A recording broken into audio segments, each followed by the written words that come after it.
is like Christmas. Naomi Sapphire was born in South Africa and lived for 2 decades in the United States. She came back home for a holiday and realized how much she missed this place. You cannot dictate what makes your heart happy. So you leave and then you come back because ultimately this is home. Last year, Sapphire left North Carolina for a seaside town in South Africa's Western Cape. Now, she says her 3 children spend more time outdoors, health insurance is affordable, and she prefers the schools. She's among thousands of white South Africans coming back from abroad, despite U.S. President Donald Trump's statements that South Africa's white minority is being persecuted by the country's black majority government. Terrible things are happening in South Africa. The Trump administration is ramping up its new refugee program for white South Africans, focusing on Afrikaners, the descendants of Dutch settlers, such as Sapphire and her family.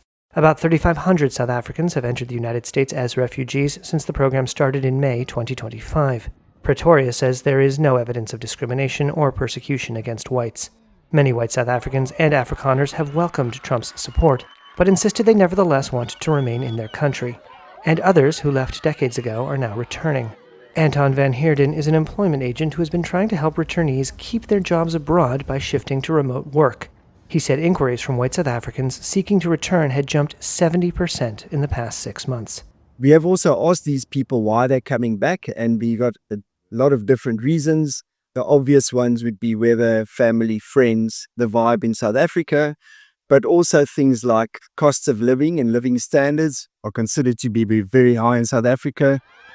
For Naomi and her husband, Danny, they're happy with their choice. Some of the metrics that we use to decide like whether or not this is our permanent place is education, cost of living, how much we're enjoying the place. And so far, that's ticking all the boxes.